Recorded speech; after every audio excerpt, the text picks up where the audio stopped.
And Marianne will come round with the mic. So wait till she comes down and state your name and your question and make it as short as possible. And I'll try to be a strict but fair moderator. Okay. Any questions? Right, okay, yeah. Yeah, Michael Sanford. Don't you think the problem with inviting migrants is that the people who invite are not the people who pay? I.e. Germany invites people and then they want to send some of them to Hungary, for instance. And also on a smaller scale, that they are not housing the migrants themselves or paying or making any contribution themselves. On the contrary, maybe they even make a business out of it. It's a very important question. As I understand it, from speaking to people around her and others, it was always, once Angela Merkel had made the decision, unilateral though it was, she expected everybody else in Europe to pick up the bill, or at least share the bill, in the same way that she felt everyone had during the Eurozone crisis, which has so many things built into that you could disagree with, including whether or not there was actually burden sharing during the Eurozone crisis. But that was obviously her understanding of what would happen. And an extraordinary moment when from Westminster to Warsaw, everyone else says no. Apart from the Portuguese, as I said earlier, for their own special reason. But yes, clearly she thought everyone else would share the bill, and I think that the way I put it actually at a speech in Hungary a little while ago was it would, I don't think it would be correct, but it would be an understandable demonstration of solidarity if you thought that what she had done was a one-off and had good reasons. I think this isn't the case, but if it was a one-off and good reasons, then I suppose you could see a scenario in which everyone in Europe agreed to take some kind of quota. I mean, I think it would be against the wishes of all the publics and all that sort of thing. But the inbuilt problem was, you know, it's like dealing with an alcoholic. I mean, unless they admit to their problem, you're not going to give them your wallet and invite them to go out on the town tomorrow night, because you know how they're going to behave. And there was no evidence that Angela Merkel wasn't going to do it again. I mean, if she could do that once, maybe this is going to be all the time. You know, still when she talks about it and she allegedly apologizes, the apologies are things like, I wish we'd been better prepared, which is not the same thing as an apology. So yes, I think it's an extraordinary assumption to have made. And I think that in the circumstances, countries were right to say we're not paying a bill that you ran up in one excitable day of moral enthusiasm. Støvring? Kasper Støvring, thank you very much for your presentation, your excellent book. You're talking about the crisis in Europe, but the crisis we're witnessing is a crisis in the Western European liberal countries, not in the Eastern and Central European countries. Couldn't it be that these countries in Central and Eastern Europe might be the shining example because they're in fact willing to secure their borders and maintain a culturally homogeneous Christian society? Amen.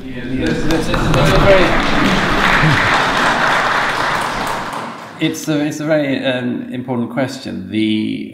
I have a chapter in the book called "Why is Eastern Europe Different?"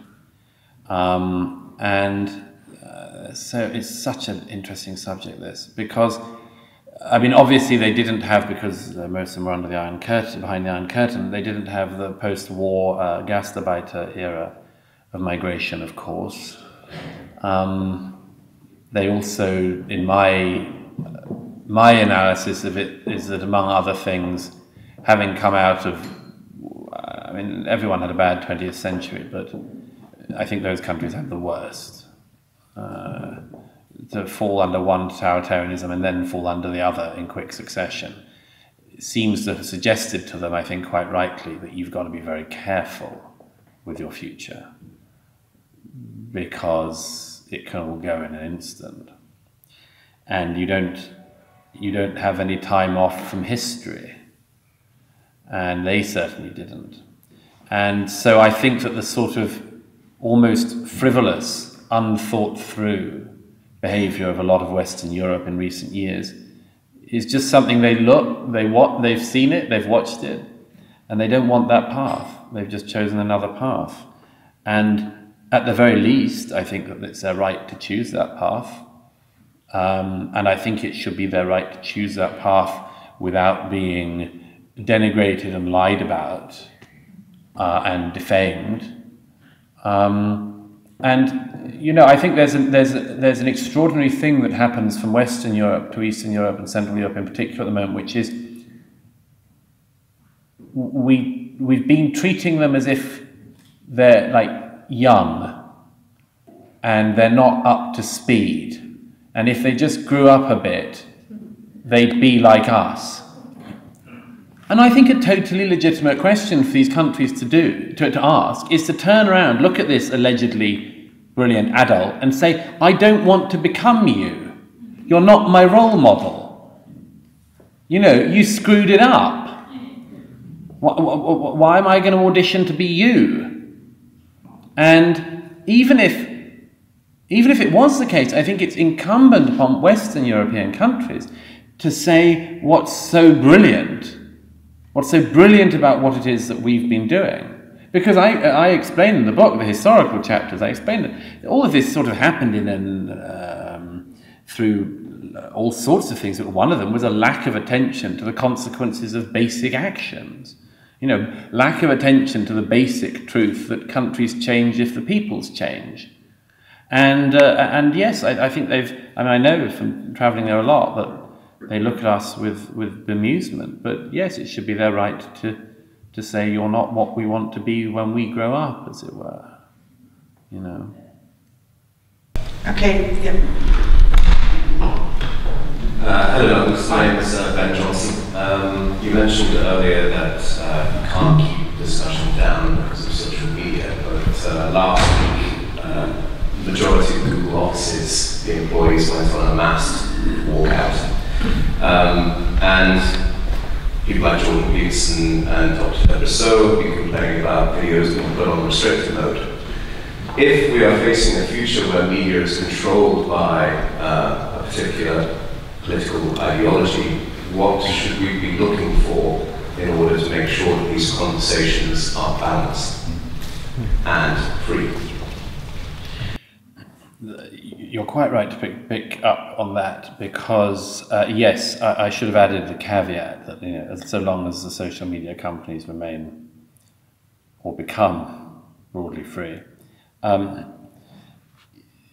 was delighted to see that walkout at Google, by the way.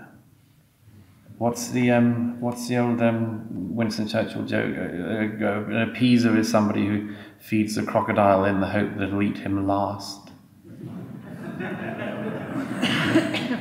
Google's been feeding the social justice crocodile endlessly, and then it comes for it. It eats the master. It's like some terrific Aesop tale. They have an amazing thing. I was reading actually in this book I mentioned earlier, White Shift. I saw the stat for, I mean, considering the amount of Google preaching about how the rest of the world is meant to be, I was very struck to discover that of its workforce in the US, only 2 to 3, I think a maximum of 4% of the workforce is Black American. And that's a woeful, if that was government, you know, they'd be castigating them. Google can't practice what it preaches on these things. I saw, by the way, one description of the walkout said, you know, there's this inherent sexism in Google, and gave as an example Jamie Damore's memo from whenever it was last year, which of course led to James Damore being fired on the spot for saying what he thought that could be useful for the company. And this is fascinating. So these things keep on eating their own, but they have astonishing power. And I have to say, I've spent a certain amount of time in Silicon Valley recently and trying to work out some of what they've been doing, all this stuff with shadow banning and this. And it is terrifying because obviously, you know, it's a cliche, but obviously what we're going through is at least as important as the creation of the printing press, probably much more so. And it's already fundamentally altering almost everything in our societies. But the people in charge of making these decisions about this, companies like Google, very often seem to me to have no awareness of the historical arguments. You know, they go round on this, you know, if only somebody had thought about freedom of the press before, you know. If only somebody had done some thinking on this matter. I mean, you want to ask them to Google it, but I suppose that's...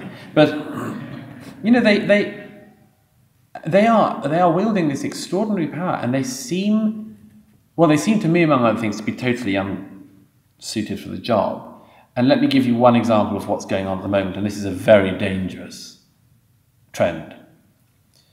They seem to be deciding, because, you see, there's this thing about, let me just get on to this now, there's this thing about the hate speech, which the social media companies have gone hell for leather for. And I am very, very nervous about everything in this discussion. I think I loathe the term hate speech. I think there's incitement, and then there's just speech. And this thing of hate speech that can be basically in the eye of the beholder or in the eye of the accuser means the social media companies have decided their job is to police this hate speech. And then you have this very, very strange standard that's now emerged where, so for instance, Lashkar-e-Taiba, who carried out the Mumbai terrorist attack, until I think July, they still had a Twitter account. Like they were still tweeting. Why? I don't know, maybe Twitter hadn't done any work on Lashkar-e-Taiba. Maybe they'd forgotten about the Mumbai massacre. You know, I don't know. I mean, it seems unbelievably irresponsible. But at the same time, there's a load of right-wing people who are chucked off Twitter for hate speech. So it's like, how come you get to carry out the Mumbai massacre and still tweet? And, you know, if you once, you know, used the wrong meme, you know, Twitter comes for you and you're banned for life. And so what they are doing, and this is a very, very, this has to be pushed back against with all the force we have, that they are trying to make violent extremism on that side, the Lashkar-e-Taiba, as it were, side, equivalent to things they don't like on the political right, and call them both extremism. And this makes, apart from anything else, the majorities of at least very large proportions, if not majorities of the public, hate speech, extremism, extremist content. And this just comes up all the time. Jordan and I were saying the other day that, you know, there was a report, I mentioned it to a lady in the break, but there was a report in the Jerusalem Post the other week that apparently from Israel, a video of Jordan's and a video of mine were like hidden, or no, they were banned by YouTube in Israel as extremist content or something. I don't know. And whenever that gets flagged up, then what happened on that one is YouTube says, oh, it was a mistake. Yeah, it's always a mistake once they're caught. And it just seems to me very one-directional, this stuff.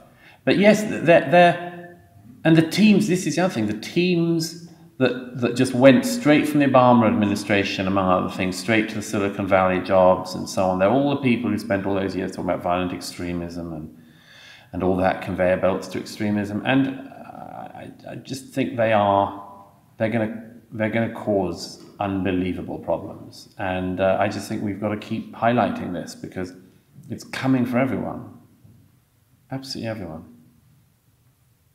I don't know if that answered your question, but possibly useful anyway. Next question. Hi, thank you, Michael. We in Europe and her descendants have made enormous changes to our society. Great institutions at great expense are asking us to make more. Now, in your remarks about the Dalai Lama's quotation in Malmo, you mentioned that you felt that most people were basically on board with his views, but the politicians were not. Given the risk they are taking in detaching themselves so far from popular consensus, and given the fact that you have already obliterated the argument of aging populations, demographics, etc., if this is not being done for macroeconomic reasons, then why? Well, it is a good question, but I mean, I try to lay out why I think it has happened, and I give examples like, the British example, which I think is in some ways the most pertinent, because Britain dodged the 2015 crisis, but had already, during the late 1990s, from the Blair era onwards, massively increased immigration into the UK, against the wishes of the public.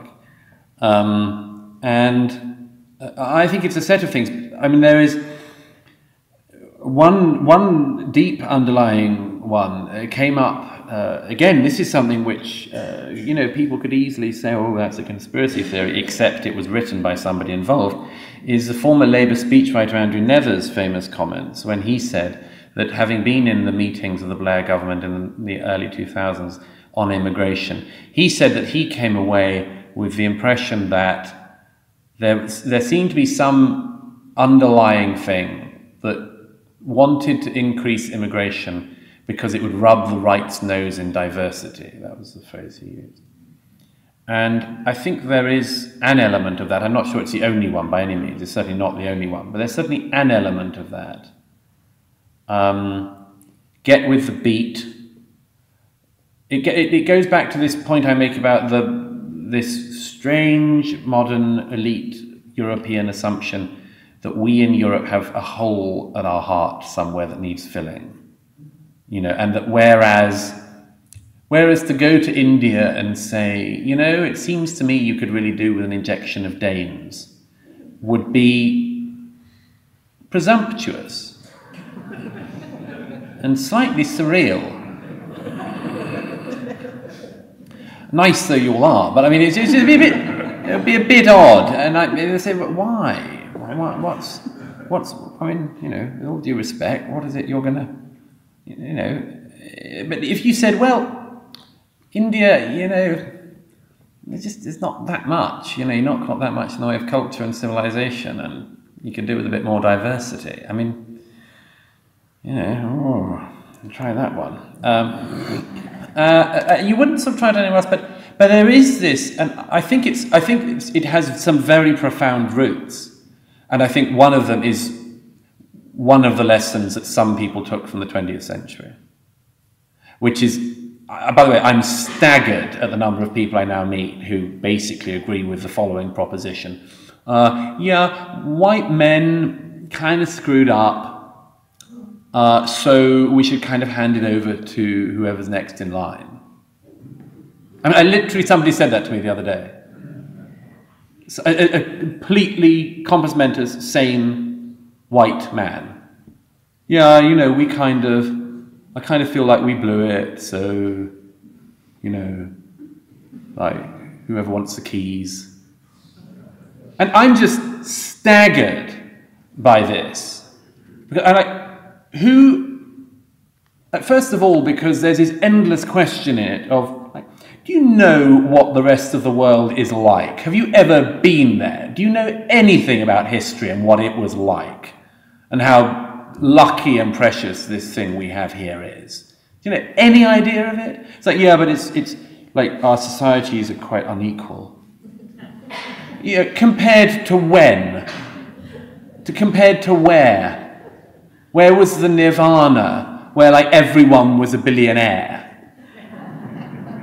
And, everyone could get on the housing ladder at the age of 18. Like, when was that? And there's this set of presumptions that have gone unbelievably deeper than I thought they ever could.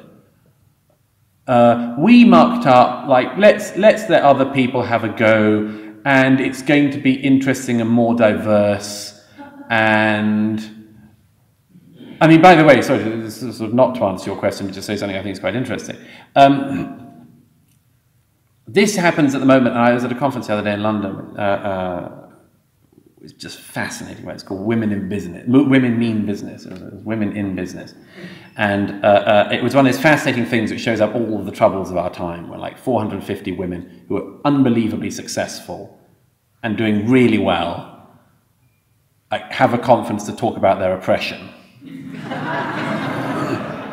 And you just go, and you know, and I sort of say, but you're all doing well. I mean, you know, and then they say, you know, but you know, it's unfair. Again, compared to when, compared to where. Not to say you can't improve things, but then our whole societies are going to go through this amazingly painful era, and it's because we're going to work out that none of these hierarchical structures we've been fixating on work. They don't work because they all go against each other. So I said to these people, I said, look, I wouldn't like to hazard a guess, but I said, I think you probably all come from quite good backgrounds, or at least you're in the top percentile of population. So you should be worrying more about class mobility, because there seems to be very little in a room like this. And I'm like, oh God, you know. But there are all these things, and then of course, you know, it's the same thing with racial mobility. You say, no, look, we need more, you know, black people on our board, and then you discover the black people you have on your board are like the nephew of the Nigerian president, you know, because it's just like very well off, lucky people, and therefore the hierarchy doesn't work because it keeps shifting. So all this, but this is just a long-winded way of saying, I do think that at a fundamental level, the adults have left the room. They've just left the room, and this is a source of permanent grief to me, and in some ways an opportunity for whoever is there in this room or outside it to take advantage of that and say, well, okay, if there's no other adults standing, I suppose I'll have to do the job. But I'm amazed at how few people are doing the job. I mean, Jordan's doing an amazing amount of the job. He's like carrying masses just on his shoulders. And then other people, you sort of don't expect them to be the adults. I never particularly cared for Germaine Greer. And now I just think, oh, thank God for Germaine Greer. Like she's one of the only adults left in the room, you know, who, if she says something and somebody says, I find that kind of offensive, says, so what? You know, and Camille Paglia and a few others. There's just like, but I could name them, and most of them are in my phone, and that's really worrying. But there's this key thing that in all of Western democracies, the adults left the room, and just, you know, we've got to fill it up again. I was just saying, I'm closing the list because you give so thorough answers. I'm sorry, you mean long? You mean cut the cut? Be shorter, Douglas. Is what you mean? Yeah, that's okay. It's okay. Keep on. Yes. Hi, Niels Møller. I really liked the picture you had of the ballroom of all the shy teenagers. But I was just wondering your thoughts about Steve Bannon, who's looking more into Europe and is trying to go into European politics and help. I just wanted to know your thoughts about it. Well, I think it's very important in the Bannon story to make sure people know what is happening and what isn't, because there's a very strange. I've noticed. We crossed over somewhere recently, and I noticed that a lot of people seem to think that Bannon is like controlling elections in Europe, and there are motifs. I don't put any stronger this, but there are motifs that get underway because, weirdly enough, two totally unconnected sides benefit from the motif. And I think that there is a left-wing media that wants to portray Bannon as the puppet master, prince, king of all so-called populism, which is a term I loathe and think is very ill-defined. and mainly means just things some people don't like. But the people who are like opposed to that, and I put it no stronger than this, it's possible that Annan benefits from that presumption as well. I mean, it's very common to hear people say, we know he got Viktor Orban elected. Okay. No, he didn't. No, he didn't. Viktor Orban's been elected 3 times by dint of his own electoral prowess. Why did he need to phone Steve Bannon and get him to win the Hungarian elections? And why would that work? And so there is, as I say, I always counsel against stories where they become received wisdom in spite of an unbelievable lack of evidence. If it is the case that this thing he wants to do, look, the problem, let me say 2 things. Firstly, maybe he can do some cohering, if that's what he wants to do. Maybe he can professionalize some groups. I don't know. I mean, obviously he did an unbelievable job in getting Donald Trump elected, or a very significant job in getting Donald Trump elected.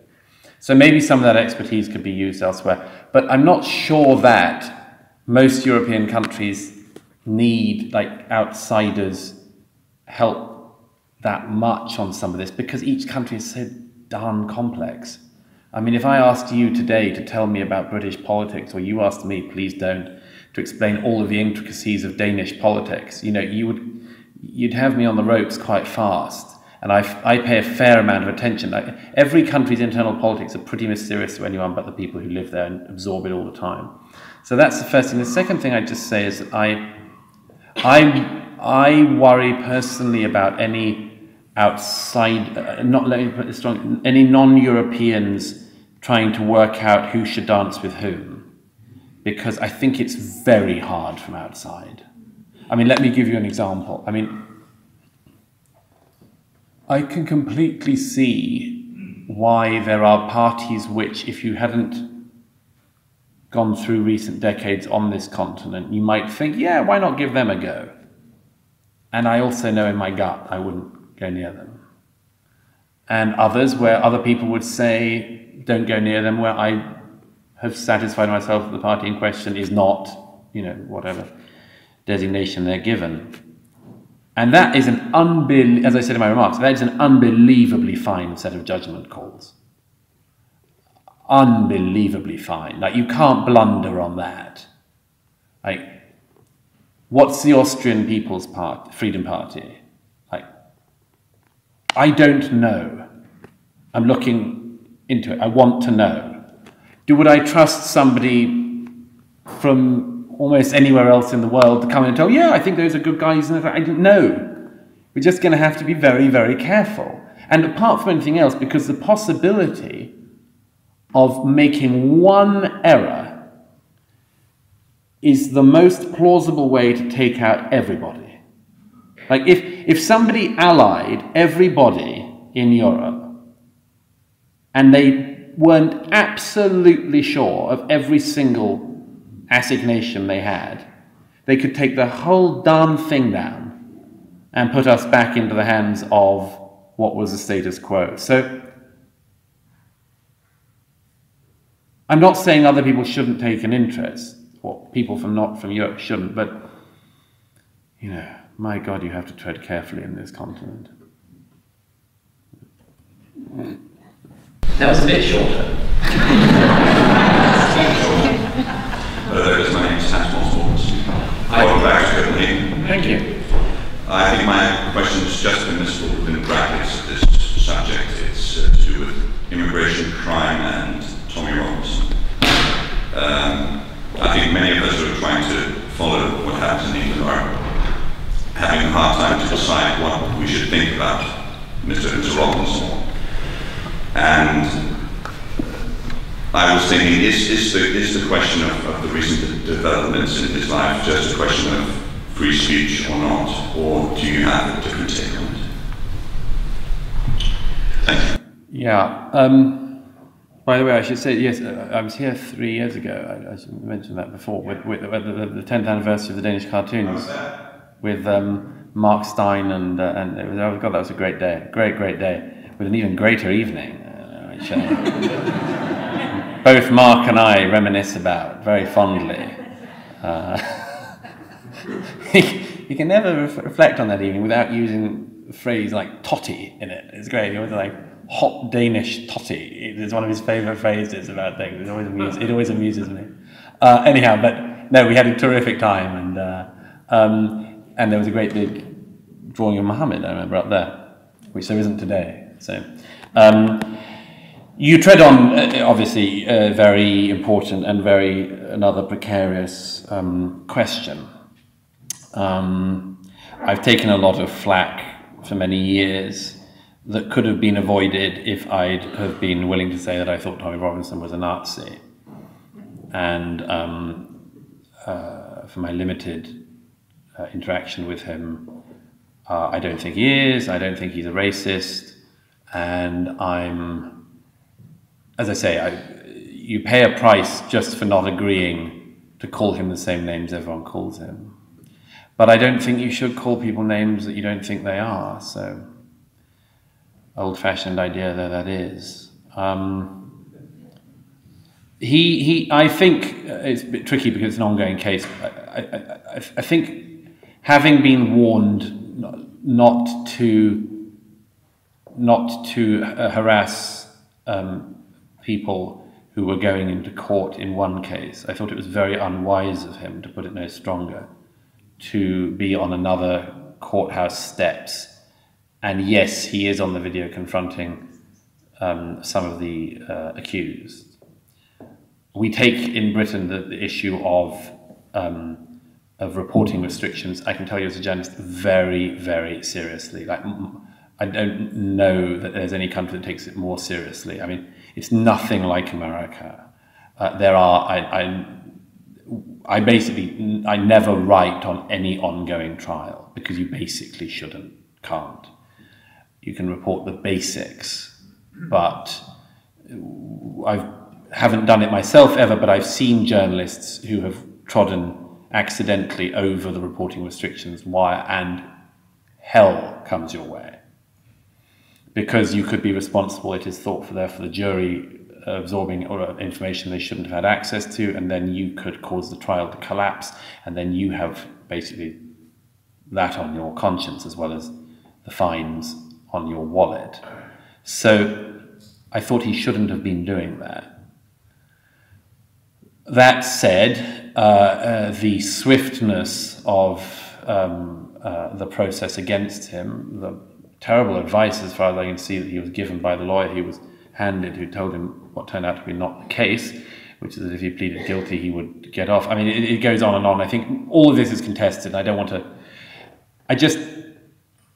There's one thing I have no doubt about in this, which is that to some extent, at the quite senior level, Tommy Robinson's always been somebody who people have wanted to get, that he causes trouble. And the truth is, it's also worth remembering, in his EDL days, he did. I mean, you know, like raising large groups of people is something I think is unwise anywhere, because you never know how the group is going to react, and there's a whole set of just unwise things to do. But, you know, he's not, like, he wasn't going to start writing opinion pieces in the Wall Street Journal or something. So, like, I give him some flack. Like, what do you want him to do? It goes back to my question I said earlier. If you didn't go to the right university and have the right CV, are you allowed to care about the future of your country? And I think he's made endless numbers of mistakes and so on. But I also think that there's been this out to get him thing from the start, which I'm just, I mean, the footage I saw of him recently looked broken, as far as I could see. I mean, it's very hard. I mean, I've had a couple of friends who've been in very different circumstances, been in solitary confinement, and it's very, very hard, very, very hard. And I think he, from what I could see, has suffered very badly from that. I don't know how this story ends with him. I think that outpouring of international concern about it is a good sign in some ways, because it reminds people not to make a scapegoat of him. But he's just been dealt the most terrible set of hands by an establishment who, as I think I mentioned here when I was speaking in 2015, have never treated any like radical imam with like a tenth of the dedication that they have poured onto the case of Tommy Robinson. They find that he's got a mortgage anomaly, and and he goes to prison on that, and and I've got to be very careful what I say about it. As I say, it's an ongoing case, but some people have done a real number on him, and I just think it's appalling. Yeah, Anton. My name is Anton Thompson, and I'd like to return to the subject, the Western liberal Europe that Stowing touched upon. And this liberalism, I think, regarding your chapter about the guilt of Western Europe, I think in Western Europe, I think Scruton coined a term for what's going on. It's oikophobia. It's not xenophobia, which is regarded in the press as a problem. No, it's oikophobia. It's the disregard for our home and our country. An example of that would be Enlightenment writers, and you could say that this oikophobia goes all the way back to ancient philosophers, or not as ancients. But how, if this is the case, that we have always, in some way, with a focus on difference, in hearing the alternative hypothesis and so on in Western civilization, is perhaps one of the great things about civilization. How do we come apart from this? How do we change away from this corner when it creates the problem it does when we, as a consequence of this thoughts in its outermost form, decide to abandon our home, our nation, our history? Well, that's a very complicated question, but let me take a stab at it. Yes, I think I recently tried to distill what I think is the essence of this question, and I think it comes down to something like this. This is the philosophical problem underneath a lot of this, that we seem to have come to a conclusion that we cannot be the source of our own generative continuity, that we cannot be the source of our own regeneration, and that we have to look elsewhere for it. Now, by the way, this, as I mentioned at one point in the book, is something which Europeans have had before. I mean, in the 19th century, there was a thing in Germany for people basically wanting to explore the Orient after becoming kind of tired of Europeanness, and that's been a theme for quite a long time, actually. And there's a problem in it, isn't there? Which is that one of the things that makes Europe so unusual is our desire to send ships around the world to find out what the world is doing, to find out about the world. And I'm not saying the ships never came the other way, but they didn't come the other way as often. Like, the world didn't take the kind of interest in Europe that we took in the world. Now, of course, if you were at school, you would say, well, that's because we wanted to go and rape and pillage and steal in order that we could create the unequal society we have today. But there are other views. And one of them is that this extraordinary curiosity about the world and other cultures is not a colonialist view, but about the most enlightened and desirable view you could have. That is, that you want to find out the best that is thought and known, not just in your own society, but everywhere else. And that if you do know that, then you'll be better as a society yourselves, because you'll have access to all of this. Now, so this is one of the classic things of one of our virtues also being a problem. Because now we have this, and by the way, I mean, you see this, Peter Hitchens mentions this quite often, you see this even in people flying around the world to see a temple somewhere in the Far East when they haven't been to, you know, Chartres, or they haven't been to a cathedral 100 miles from their hometown. And that's a sort of example of it. I mean, I'm a fan of both myself, but there's something like that seems to be at the root of a lot of this. And I think this has to be at the very least countered by saying, yes, we want to have an ongoing engagement with the thought and culture of the world, yes. But it is not the case that the culture of Goethe and Dante and Bach and Beethoven and Shakespeare and Verlaine and the great cathedrals, there is sort of something you could choose, but you don't have to. It's not the case. That is about the best distillation that any culture ever has been able to do, and on an ongoing process. That it didn't flare up and then stop. That it's a culture which has kept on developing. You know, that's why if you said, you know, I like European music, you're like, what? What are you talking about? Which Europe? You know, I like classical music. You're still like, what? What classical music? What, do you like Baroque? The classical? Do you like the Romantics? The moderns? Like polyphony? There's so much to choose from here. There's so much that's come from here, and yet we have this sort of, well, you know, it's you know, you could choose that if you wanted. No, return to it and say, even if you can't add to it yourself. And most people have something to add, but it'll be a small part. Most of us, it's all just a small part. But even if you don't want to add to it, at least don't be the generation that doesn't pass it on. Like, don't be the generation who your children, like, what's that? What's that building for? Yeah.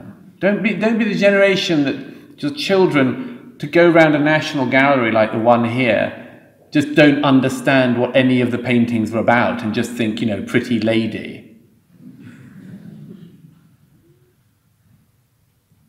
Pass it on.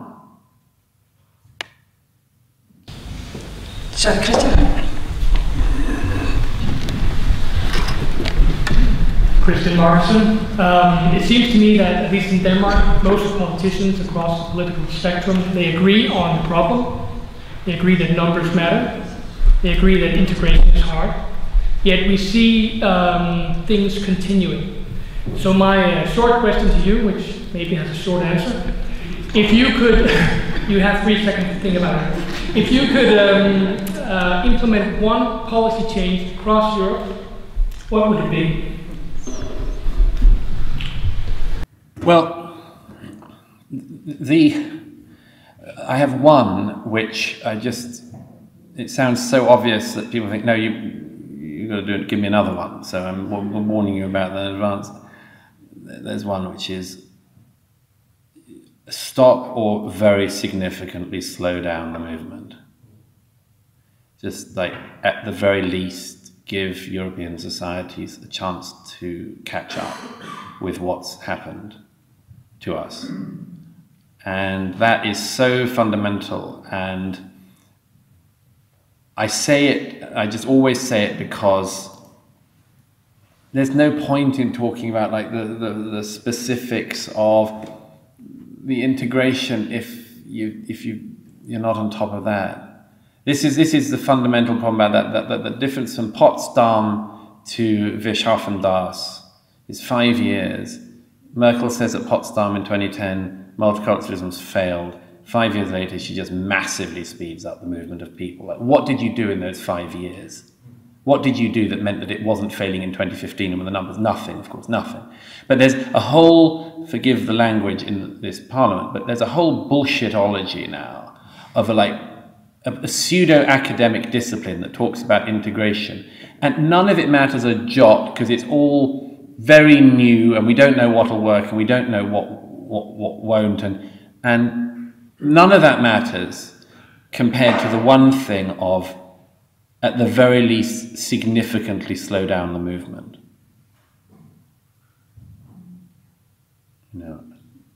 Okay, that was the last question. Was it? Yes. Oh. In which case, can I say one thing? Yes. In rider to it? If I may. There was a very, very clear example of this last year in the UK. We had, in the attacks I mentioned, the 3 attacks, we had official inquiries into it. There was an extremism commissioner set up who's announced after a year that she's going to spend a year scoping the nature of extremism out and so on. The government and the Mayor of London and others talked about the responsibility of the tech companies to stop terrorist attacks like this happening and so on and so forth.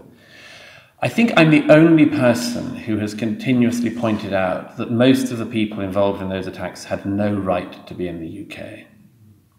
Like the Manchester bomber, his father and mother had got asylum in the 1990s in the UK because they were anti-Gaddafi, because they were members of the Libyan Islamic Fighting Group. And the Libyan Islamic Fighting Group, which subsequently affiliated with Al-Qaeda, was not on good terms with Gaddafi. Oh, so Britain, of course, will give you asylum. And then 22 years later, their son blows up 22 young girls. And I don't think he should have been there. I don't think his parents should have been in Britain. I think it was just a terrible decision. Of the London Bridge attackers, one of them had actually been on a programme called My Next Door Neighbour the Jihadi. So he wasn't exactly hiding. It wasn't the tech companies that failed. And all of the bullshitologists, sociologists, study people who want to talk about pathways to radicalisation could have just turned on the television one night and seen him staring at them. So, and one of the others had got asylum in the 1990s from Pakistan. Why the hell was Britain giving anyone asylum from Pakistan in the 1990s? They're like an allied country. I mean, it's a disaster of a country, obviously, but they're an allied country. Why are we giving asylum? One of the other attackers had claimed to be from Libya, actually was Moroccan, was discovered not to be who he said he was, or the age he said he was, or where he said he was from, and so he just continued to live in the UK under his other passport. Oh, and then he went and slashed a load of young women's throats one Saturday night. So, like, is that not at least an element of it? Before you get on to what the tech companies, you know, networking thing, is nobody else interested in this? And the answer seems to be no, because, but unless you deal with that stuff, as I say, it's like you can have every academic session in the world addressing the issue of radicalization and separatism and ghettos and ghettoization and so forth. It wouldn't matter a damn beside that. And I think this is one of those ones where people in the future will look back and they will just think, what the hell were they thinking? But that's a subject for another day.